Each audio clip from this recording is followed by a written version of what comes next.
If it's Wednesday, President Biden hits the road for battleground Wisconsin as he doubles down on last night's economic populism after addressing a divided Congress and a raucous GOP caucus at the State of the Union. Plus, Secretary of State Antony Blinken briefs NATO as U.S. officials consider declassifying intelligence on the size and scope of China's global balloon spy operations. And running out of time, emergency workers desperately search the rubble for earthquake survivors as the death toll rises. Brace yourself for this one. 12,000 in Turkey and Syria.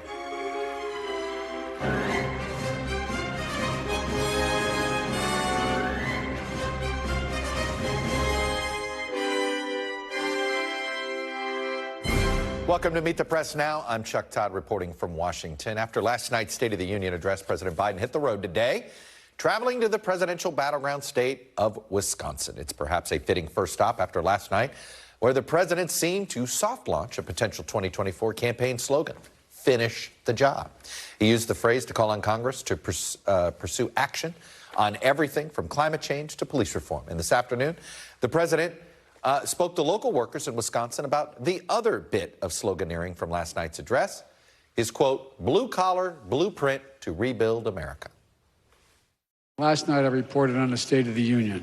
It is strong. It is strong. And it's strong because of you. And as has been the case so many times in these past few years for Joe Biden, an otherwise good performance from last night has the potential to look even better because of the contrast he gets to draw with the president's political opponents. We're going to get some of their reaction in a moment. But first, the president's remarks last night, at least for folks like me who've done this for a while, a bit Bill Clinton-esque in that he spent a surprising amount of time on what some might consider narrow populist issues, like combating junk fees that nickel and dime millions of Americans. My administration is also taking on junk fees. Those hidden surcharges too many companies use to make you pay more. For example, we're making airlines show you the full ticket price up front, refund your money if your flight is canceled or delayed. We're going to ban surprise resort fees that hotels charge on your bill.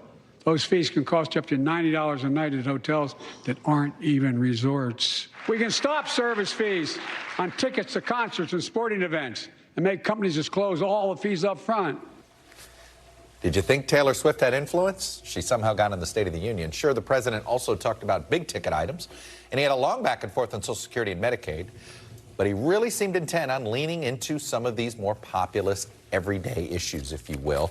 The response, however, from Republicans last night was punctuated by boos and jeers from a more raucous portion of the House Republican caucus, including a few that called him a liar, especially during that section on Social Security and Medicare. These interruptions and loud reactions came after NBC reported that Speaker McCarthy had warned Republican members that cameras were always on during the State of the Union and the mics were hot. McCarthy could even be seen at times trying to shush members of his own party. Then came the official Republican response from Arkansas Governor Sarah Huckabee Sanders. Her rebuttal was a bit inflammatory, very Trumpian, and was heavy on the culture war attacks. Take a listen. I'm the first woman to lead my state. And he's the first man to surrender his presidency to a woke mob that can't even tell you what a woman is. The choice is between normal or crazy. The Biden administration is doubling down on crazy. But we are under attack in a left-wing culture war we didn't start and never wanted to fight. Every day we are told we must partake in their rituals, salute their flags, and worship their false idols. So as the president barnstorms battleground Wisconsin, perhaps the biggest takeaway from last night goes back to Joe Biden's lifelong political mantra. Don't compare me to the almighty, compare me to the alternative. Kelly O'Donnell's outside the White House. Ali Vitale's on Capitol Hill. So, Kelly, this is a very traditional, I mean, here we are. We're talking about Joe Biden wanted to sort of bring back various traditions or normalcies of Washington and politics, and going to a battleground state the day after the State of the Union is right up there. Feels good to you and me, Chuck. We've been doing this a long time, and it's the kind of rhythm we expect. What's so different is I remember being in the chamber years ago when Joe Wilson of South Carolina shouted, "You lie," at Barack Obama, and how stunning that was. And yet last night, people were not surprised, and the president, in fact, appeared to be anticipating there would be some level of heckling. The decorum and the sort of discourse has devolved over the years, and instead of being thrown off by it, he found a way to use it. Others can debate whether we should get back to something somewhere in between where there can be civility and all of that. That's certainly worthy for debate. But trying to use the moment, turn it to his advantage, is something we saw the president do last night. And in some ways, he carried that on the road with him today by sort of bringing the receipts about that exchange over Social Security and Medicare, where today in Wisconsin, where he had last night avoided naming the Republican lawmakers who had been talking about making changes to Social Security and Medicare. He talked about it in a much more forceful way today before the Madison crowd and read from the pamphlet of Senator Rick Scott of Florida about sunsetting, meaning ending a law at 5 years, requiring Congress to have to enact it again. That has not been picked up by the mainstream of the Republican Party, but there are other things they've looked at doing, like raising the eligibility age and concerns about the true solvency questions around those big entitlements. But the president sees some running room there on that issue, and he'll certainly do more of that when he heads to Florida, visiting Tampa, where he will talk about Social Security and Medicare. So trying to take these things on the road. And when you talked about the junk fees and things, those are some of the issues where he can, through some of his executive powers and through the administration's ability to put pressure on sectors of business, they can maybe save people some money. That's something they may be able to do where there are certain forces in the economy or with legislation where they might not be able to bring prices down. So trying to make some impact on the price people feel is certainly a big priority for this administration. Chuck? Yeah, it's interesting to see him go somewhat narrow there, but I think this is one of those things that Washington may not quite get as much as others do, but we'll be following it. Kelly O'Donnell getting us started. The White House, Kelly, thank you. Let me go over to Ali Vitale. So, Ali, I'm curious how the Republican side of the aisle thinks last night went 24 hours later. Here we are, and the contrast. I mean, look, whatever you think of Joe Biden or Sarah Sanders, it was an extraordinary contrast, and I don't know if that's the one they wanted. Yeah, well, the point was the contrast in terms of having a young woman who was a barrier breaker, the first woman governor elected in the state of Arkansas. Certainly that was important for Republicans to try to project a different face of their party after so many years of it being dominated by Donald Trump and other white men. Though, frankly, if you look at much of the makeup here in Congress of GOP leadership, that still does remain to be true. Nevertheless, I think what you watched from Sarah Huckabee Sanders is entirely predictable when you talk about the ways that she went so heavy on the culture wars. It really was a reminder as she talked about the trips that she took with then President Trump, that he is still such a key component to this Republican Party. But I think as I was here on the Hill last night, Chuck, I was talking with Republican lawmakers going into this speech. They said they were told this was going to be bipartisan in nature. And certainly, if you look at the way that Speaker McCarthy, especially in the first 20 to 30 minutes, as Joe Biden sort of went around the chamber and kind of shouted out all of the important people on both sides of the aisle, you saw McCarthy looking, frankly, more bipartisan and open than you've ever seen him look. The fact that he's giving these disapproving glances to the Marjorie Taylor Greenes and others in his conference, though, is a real reminder that even if McCarthy were squarely in that space, and I'm not entirely convinced that he is, but even if he were, he still has to do the herding of cats within his conference to make sure that he keeps them all on board. And the idea that it was so feisty last night is just another reminder of the balancing act here. But also, I would say that even though he looked conciliatory and the goal was to look like a fellow adult in the room sitting behind Biden on that dais, for McCarthy, he still came out this morning and said it was like having a good seat at a bad sporting event, and that it was the most partisan speech that he's ever heard at a State of the Union. All right, Ali Vitale. with some reaction on Capitol Hill. Allie, thank you. So joining me now on set, NBC News Washington correspondent Yamiche Alcindor, senior advisor to Vermont Senator Bernie Sanders, Faz Shakur, and National Review senior political correspondent Jim Garrity. Hello, happy day after State of the Union. Yamiche, I want to go back to sort of Joe Biden borrowing a page from Bill Clinton a bit. You know, and Bill Clinton would get mocked, midnight basketball, right? You could just say that, and it immediately... And I was thinking and I kept going back. I think I said this to you last night.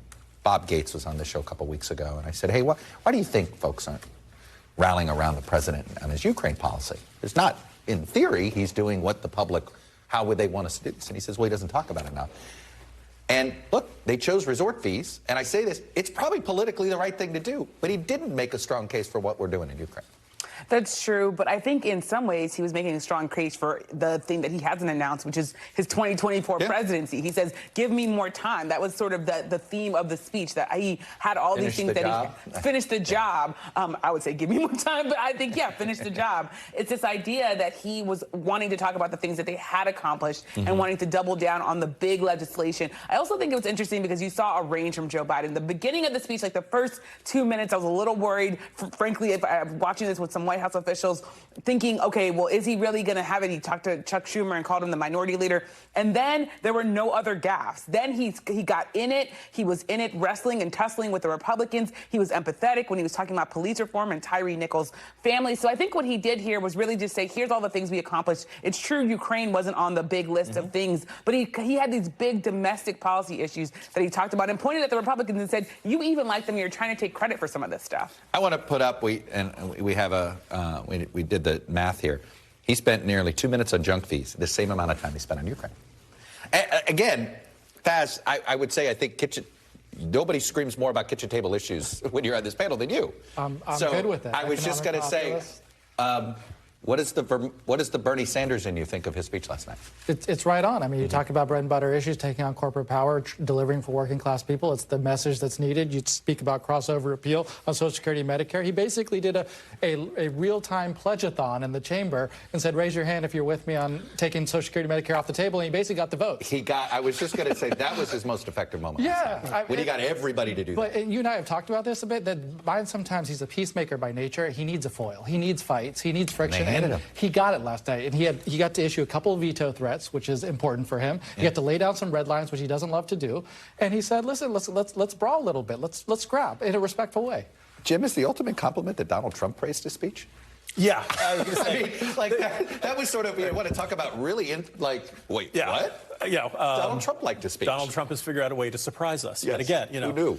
Ironically, I think a good chunk of that first portion was Joe Biden making the pitch to the people who may have voted for Trump once, maybe didn't vote again. There's a lot of, I'm going to take industrial policy, I'm going to bring back blue-collar jobs for Don't you people think who Trump don't was jealous? Buy American? He's doing my shtick. What's he doing? Yeah, he's probably yelling at the television doing that. But I think, that was the first part. And I think you're right. The second part of that speech was very mid-90s Bill Clinton, I feel your pain.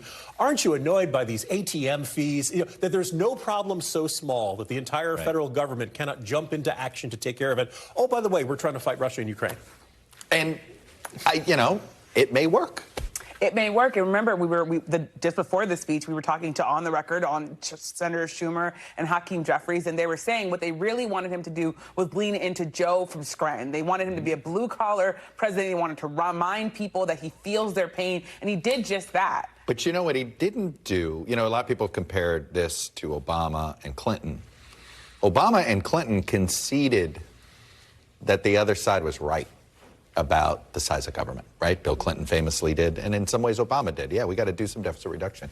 Joe Biden didn't concede a thing last night, did he? I don't think so. I mean, I'd love, he's got Social Security and Medicare in a good position where that's off the table, and they're not going to negotiate it. But what you haven't heard him do is say there's a red line on a clean debt ceiling increase. He didn't say that. It does sound like it does sound like there's some negotiation. I was just going to say, it sounds like caps are on the table. Right. Spending caps. Right. A restructuring of Medicaid, and I would love it to be the debt ceiling not be taken hostage, full stop. 1996, Bill Clinton's re-election was M squared, E squared. Medicaid, Medicare, education, and the environment, right? When a Democrat is in trouble, those are the issues they retreat from. Works. Foreign policy disappears. By the way, at the time, what was Bill Clinton doing? Conducting a very successful campaign in Central Europe. Right. Yeah. By the way, that he never campaigned on. When are we ever going to have to deal with Russia again? Yeah, it'll never happen. The Republican contrast. In many ways, they handed. This is what I get the sense. And Jim, let me let you start on this. This is you cover this side very thoroughly. It seems as if they played.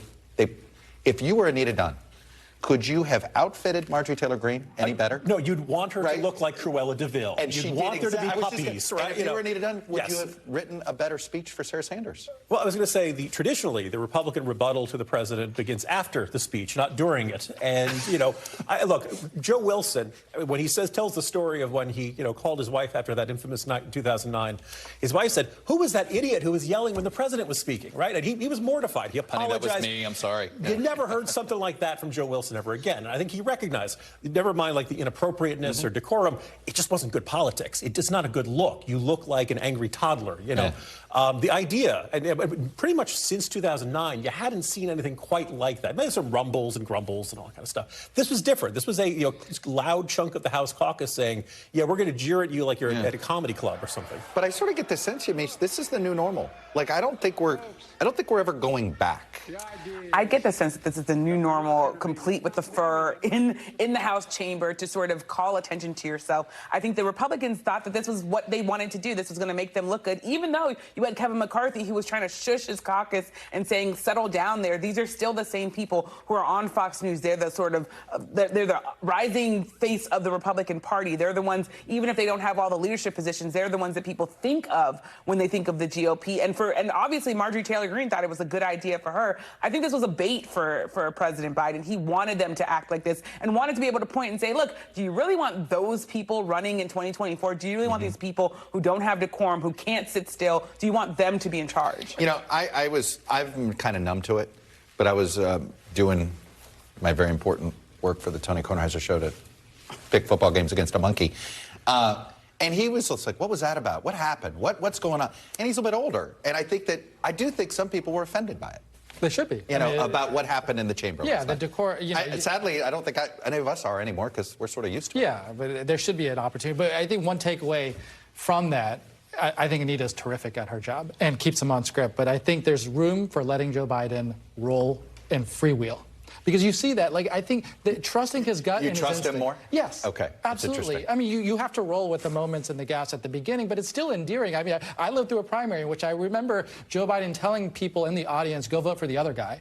And yet there's something endearing and sincere about him. He's very authentic in his own skin. Let him do that more often. Jim, one of the things that came across to me last night, listening to Sarah Sanders in this, and just sort of where, first of all, if you're somebody else running for president not named Donald Trump, are you now annoyed that she got that she basically used the last 2 minutes to endorse Donald Trump for president? Well, apparently earlier today, Lou Dobbs was complaining that because she didn't specifically name and thank Donald Trump. Oh, that it wasn't enough. This was on Bannon's podcast. I thought it was shocking. He was insufficiently loyal to Trump. I thought it was. Wait, this is really the message McConnell and McCarthy want out there? More Trump? I have my doubts about that. Look, it's a governor. It's a younger governor. It's a woman. There's cases for that. Remember, this job has always been cursed. By the way, there's an old gypsy Sarah curse. Huckabee made a lot of sense. Yeah. Sarah Sanders made less sense. Yeah. And you see where I'm going there. Yeah. Meaning, like Mike Huckabee's, I just think that's a different... She was uniquely positioned, though, to be the one who ripped the Band-Aid off and said Trump is the past. She would have been a unique messenger. And she didn't. Of course not. No, that would have been early. But recognize, this is where Rubio had the water incident, Bobby Jindal. Lots of people step into this role, and they think this is going to be their big shining moment, and it either goes bad or nobody remembers them. But the thing that I guess I keep coming back to is it doesn't seem as if there are enough people leading the Republican Party to say, hey, we need something different. Like, right now, it looks like the party with the same message in 16 as they had in 18, as they had in 20, as they had in 22, and here we go again. That's, if you're just looking based on what you saw last night. Certainly, and maybe I was a little bit ambitious to think this, but I thought maybe she's going to lay out some specific things that Republicans want to get done instead of just calling him a liar and screaming and sort of coming off as angry. It seemed to me like it was a moment where you could say, here's what the Republican Party wants to do, and maybe even talk about Social Security and Medicaid and Medicare and say, yes, maybe some people in our party wanted that, and be honest about that, while also saying, but that's not what we want as a party. You could have been aggressive just on education and leading the world. Yeah. And made that the theme without being personal. At this moment, Republicans want to talk about the culture war, and Democrats want to rerun the Medicaid, Medicare, education, and the environment. And what do you think voters are going to pick? Depends on what mood they're in right before Election Day. Right? I mean, but by the way, does this close all the doors to primary challenges to Biden? Almost entirely, yeah. You say almost entirely. Why do you say that? Because I think there will be some people who want to sit on the fence and wait to see how he's doing in 6 months. Marianne Williamson will show up. Somebody will show up as a She is the mostly. But South Carolina will still have the first vote, so there's that. Somewhere. All right. Yamiche, Spaz, and Jim, good to see you. Good to see you. Thank you for coming in. We have even more State of the Union analysis and discussion on today's episode of the Chuck Todd-cast. Peter Baker, Leon Caldwell are among my guests. We wonder what happened to the Turkey. It was weird not to hear him talk about Turkey and Syria, something we got into on the podcast. Coming up, what we know about China's global surveillance program as U.S. officials move to release new details on spy balloons detected above dozens of other countries. You're watching Meet the Press now.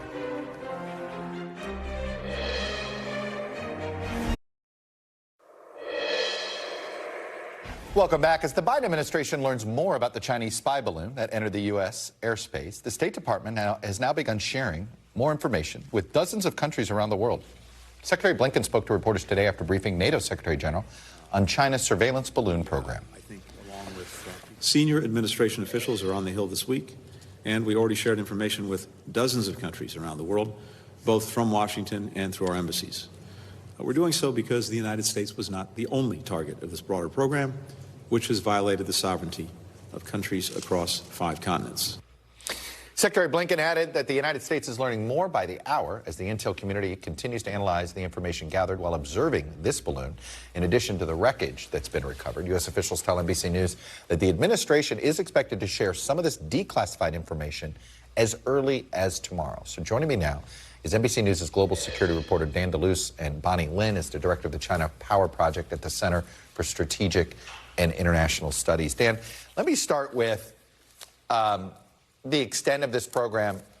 And it does seem as if, let me ask you this, has the U.S. military gone back and realized some UFOs were actually Chinese balloons, or have they been withholding some of this information from civilian leaders?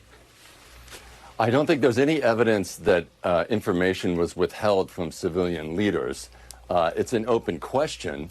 I think more the real question is, did the military and the intelligence community fail here? Did they somehow miss this? Was it a failure of imagination? The Pentagon today pushed back on that at a press conference, and the press secretary said, absolutely not. This is not an intelligence failure. How is it not? I mean, I just don't, like, I mean, it seems like, hey, they now know in hindsight that some of these I mean, I guess they're not admitting failure here? It's a question. It's a big question, I think, and it's not going to go away. Yeah. I think, to be fair, some people will tell you here at the Pentagon and elsewhere, listen, we're configured to look for missiles speeding towards us, or a bomber aircraft. And there are a lot of objects in the sky, and there are a lot of balloons or debris, and this was seen as static. And so that might be a partial excuse, but I think this has been a serious wake-up call. And they have many questions to answer, why this was not identified earlier. And also, what was the Biden administration's response the first time? They did spot a balloon earlier in this administration, and we don't have much information about that either. How many balloons have been around all 5 continents? Like, how many are up at one time? Do we have an idea of, like, how big this fleet of balloons is that China has? No, and these are all questions that reporters are asking. I think, though, there is an effort to try to declassify more information. That is what's happening right now. And if they're able to do that and share more details about this, what they're calling a global surveillance program, and they say it violates all these countries' airspaces, that could be kind of a public relations, a political propaganda coup in a way. Remember when we had all that intel declassified before the Russian invasion and afterward? We may be getting to another kind of episode like that. I'm glad you brought that up, because it's my understanding that more intelligence officials now believe that, hey, leaning on declassifying actually is a good thing, not a bad thing. I mean, given the success of declassifying Russian intelligence, do you expect that we might see more? I do. I think that Bill Burns, the director of the CIA, and Avril Haines do believe that was the way to go, to declassify some of that intel. And this is really kind of good old-fashioned political warfare that we used to see during the Cold War. And I think this could be a real opportunity for the White House to show the world this is what China has been up to. And by the way, do you want this these balloons flying over your country? So it is similar. It's a powerful symbol. The idea, Big Brother is literally lording over your country. Anyway, could be fascinating. Dan DeLuce with that reporting for us. Dan, thank you. Let me bring in Bonnie Lynn. Bonnie, you do this for a living, trying to figure out what China's thinking. What are they thinking right now? I think that is the most difficult question we're trying to figure out right now. We do know that China wanted Secretary Blinken's trip to China to occur, and they wanted that to be successful as to help set up what is likely to be potentially 2 meetings between President Biden and potential Chinese President Xi Jinping, both on the margins of the G20 as well as potentially on the margins of the APEC. So it's really puzzling why we're seeing the balloon come to intrude into the airspace of continental U.S. right before this. And if I could add a little bit, from what I understand is the intrusion of this Chinese spy balloon is much longer than any of the prior intrusions into U.S. airspace. So it's a bit puzzling why this is occurring right now. We don't quite have the full answer at this point. And I guess that's the question, was this there's sort of 2 types of intentional acts, right? Meaning there's an intentional act where maybe one part of the Chinese government doesn't realize what another part of the Chinese government's doing, but it was certainly intentional by that other part. And the other is Xi knew exactly what was going on, and he wanted to test our reaction. Do you have a sense of which side that this may fall? From the evidence I'm seeing, both are possible. So let me just back up a little bit. So we do know that these balloons have been occurring, and they have been sent across the globe, as we mentioned earlier, across to 40 different countries across 5 different continents. So it's probably from at least China's leadership perspective, a program that's already been occurring. And they may have, and we don't know this, it's possible that she could have been briefed. This has happened before.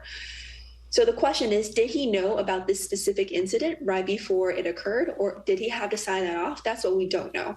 What we do know is as soon as the administration coalesced on what to do about this balloon and briefed President Biden, we did reach out to the Chinese as early as last Wednesday. So if Xi Jinping didn't know before February 1st, he definitely knew afterwards. And we have seen no amends from the Chinese side. This is any more than a weather balloon. So in other words, the Chinese side is blatantly lying to us both publicly and privately. Do we think this ends their balloon program? I don't think so.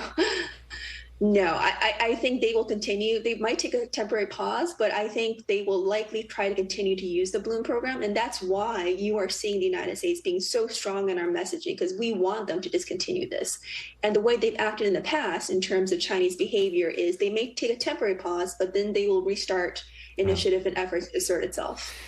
Is this really a problem that would be solved if we had essentially an open skies treaty with the Chinese, where, look, we're gonna monitor each other, so we better almost have an agreement the way we used to with the Russians?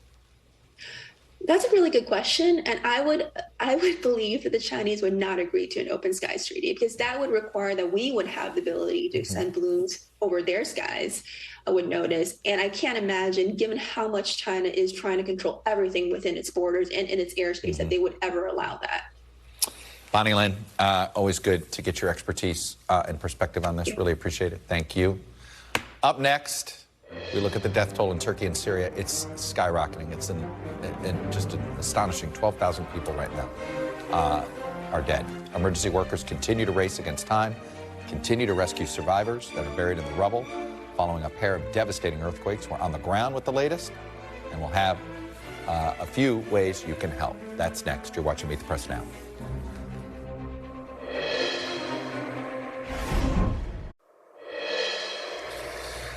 Welcome back. Truly devastating scenes in Syria and Turkey today as the death toll from the two major earthquakes that hit the region early Monday morning has jumped to above 12,000.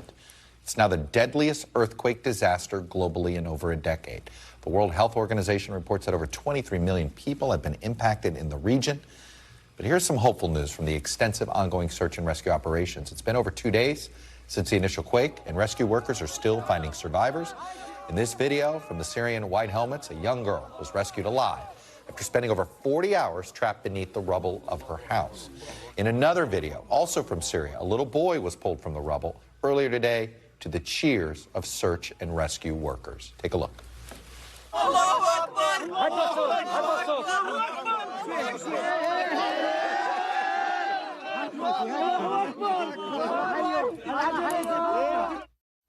My colleague Matt Bradley is on the ground in Adiyaman, Turkey, with the latest on the ground. And Matt, I can only imagine what it looks like in person. But what are you seeing? Yeah, I mean, you were just describing some of the, peals of joy that were being heard when they found people alive. That hasn't been my experience here, Chuck. What we've been seeing right behind me, and you don't see it right now because it looks like they've kind of given up for the night, but there were men who were up here looking for people all day since we've been here. They pulled down 2 dead bodies who they walked down here, and off to my left they were greeted. It was just an excruciating scene. Family members wailing in grief, and this happened twice while we were here. It was just a horrific scene to see. And that's something that you see all over this city. There were some 400 buildings just like this one that have just been completely flattened. But it really speaks to the lack of manpower here. Only 200, according to authorities, of buildings just like this one have actually been checked or inspected to see if there are people who are living inside of them. And that really is despite the fact that we've seen multiple teams from all around the world, including Algerians, Taiwanese, Spanish, who are going around trying to find people who are alive. Now, just a couple of hours ago, I met a Spanish team just down the street from here. They said that they had actually found a man who was under the rubble. He was alive. They were asking him questions, and he was able to respond. And they said that they were going about the, really desperate, but also very delicate task of trying to get him out alive. I spoke with the head of that Spanish team, and here's what he told me. We spent the whole day searching the area for survivors. We then returned to base, and once we got there, we got word that someone under the rubble was still alive. We came back to check that this was true, and it was. We found a victim under the rubble that was alive because they responded to our signals.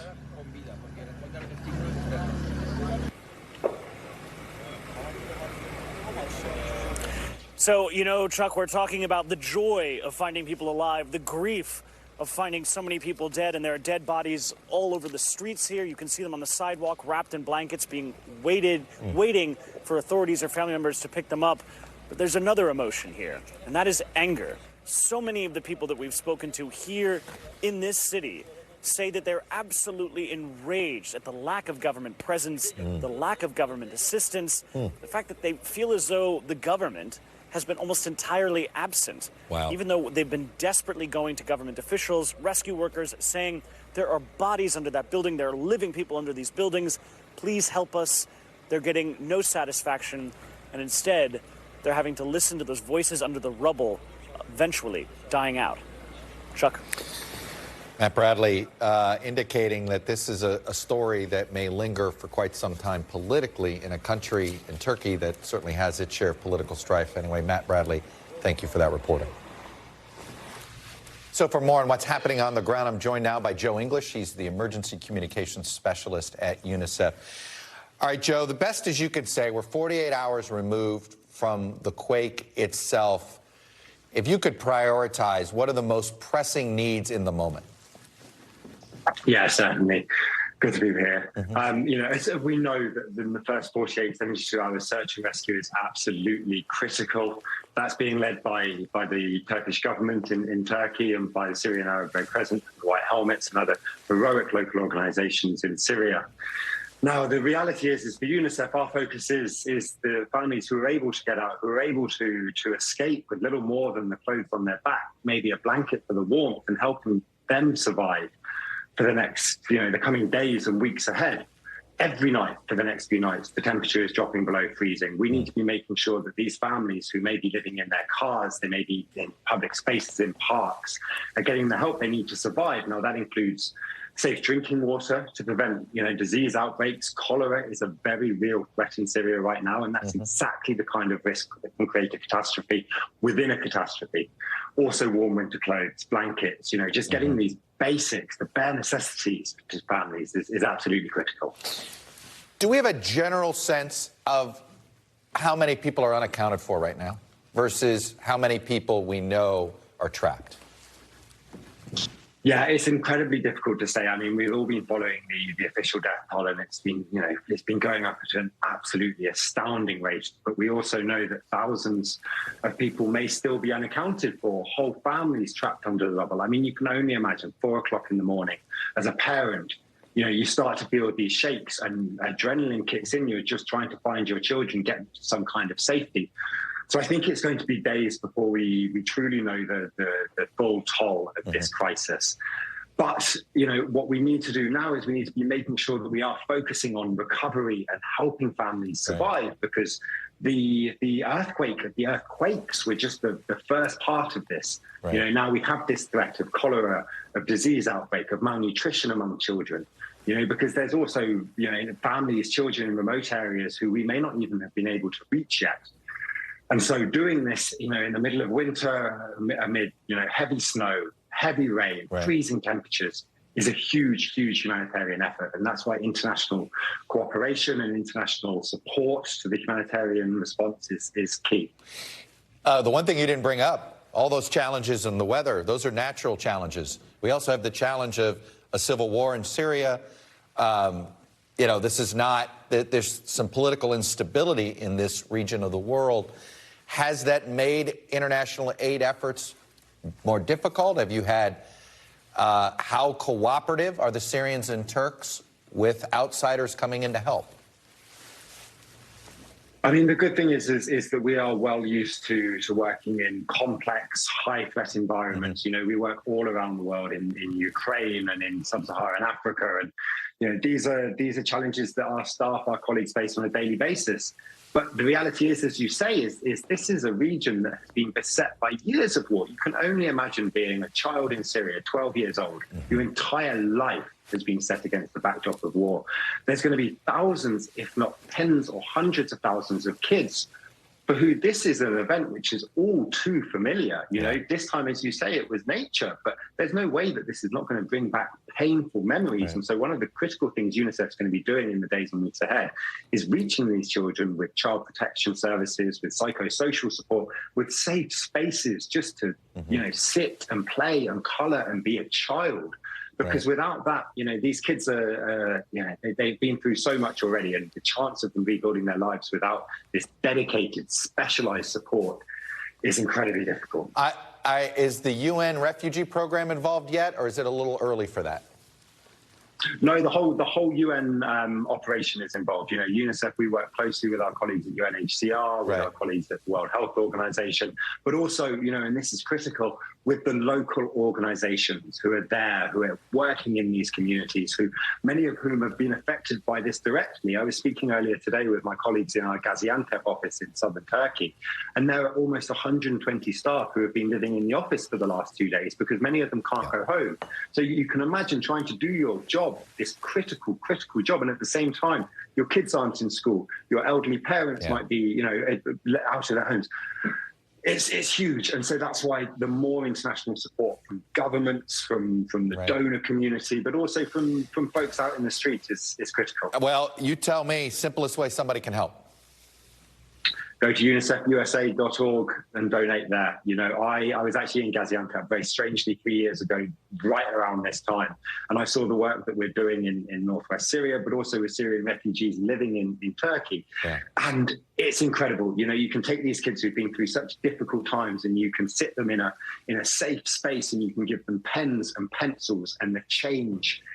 It's not instantaneous, but over days, you know, you start to see them come out of their shell and begin to, you know, just be a child again, ultimately. And that's what we're trying to do. That's what we're trying to do for thousands and thousands of children. So small amounts, you know, dollars, $5, $10 can make a huge difference. Well, look, I'm surprised that the lack of attention our nation's government has given this right now. The best we can is to bring some attention to this and hopefully bring some more support and help. Joe English, appreciate you coming on and sharing your experiences with us. Thanks so much, Doug. Up next, an exclusive, never-before-seen look at how the U.S. forces are helping foreign fighters halfway around the world. It's a critical battle against the terror group called Al-Shabaab. That reporting live from Somalia. That's right, live from Somalia is next. You're watching Meet the Press now.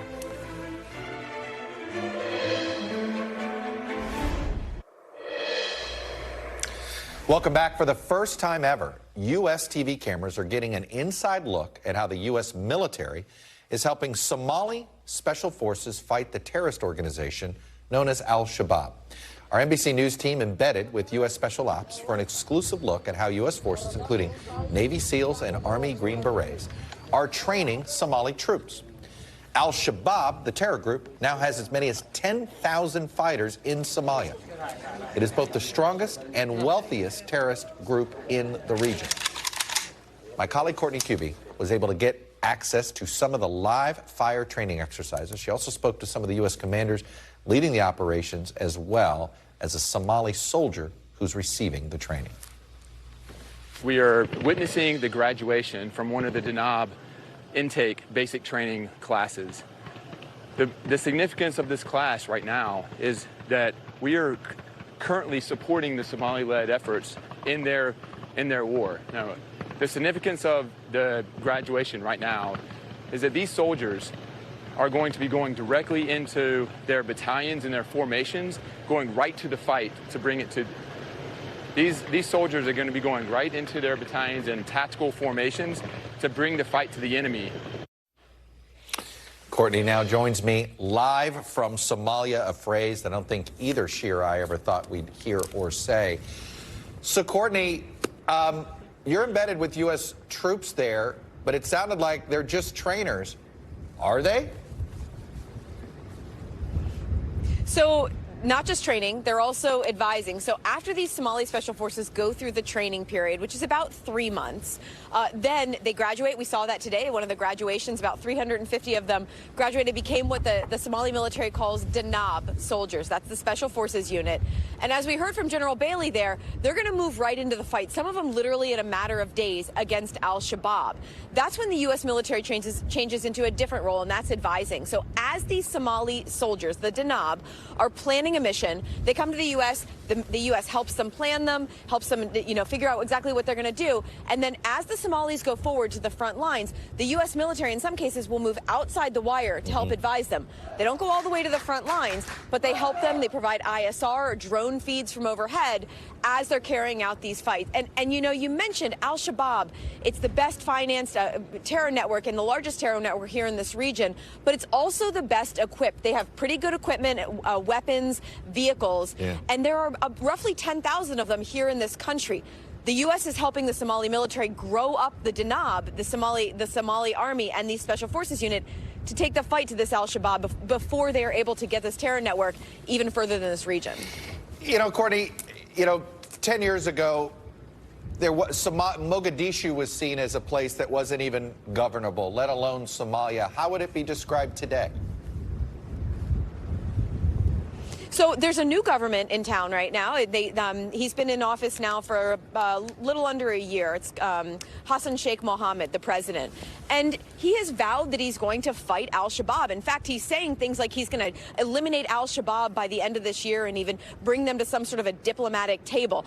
he's putting his money where his mouth is in a lot of cases by growing up the military and beginning this. He started a huge offensive in Iran, which isn't too far from here, in August, and it's been relatively successful. They were able to clear al-Shabaab out. They're working on a stabilization piece or some sort of a hold force to be able to maintain the area being cleared. But this all comes in the backdrop of what has been the worst drought in recorded history here in Somalia, and it's only expected to get worse. They've had 5 failed rainy seasons. The next one is expected to be a failure as well.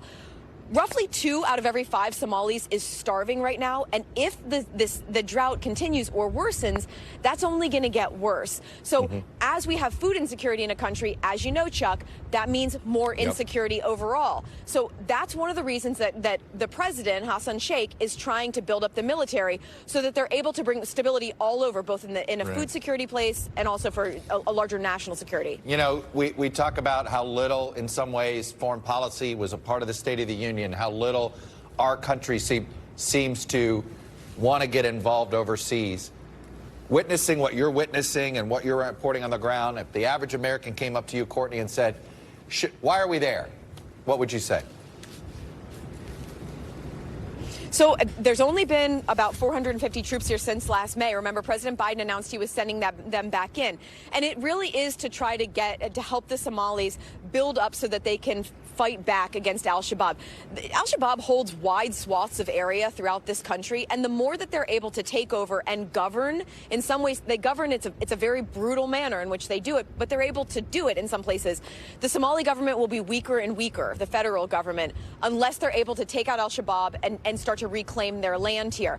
And back to the drought and literally a country that is teetering on the brink of famine right now, that has bigger implications for the region, right? Then we're going to talk about mass amounts of population moving, the need for more security assistance. I spoke with the ambassador here yesterday. The one thing he said is the world needs to be paying attention to the problem here, and they need to send help and money so that there's not a famine. Courtney Kube, again, live from Mogadishu, Somalia, is probably a Dateline you didn't think you would have. Somalia might not have been a stamp you thought you were going to have on that passport of yours. Terrific work. Please stay safe. Still to come, President Zelenskyy makes his second trip outside of Ukraine since Russia invaded nearly 1 year ago. His plea to the UK government, fighter jets. So where's he going next? We're going to tell you after the break.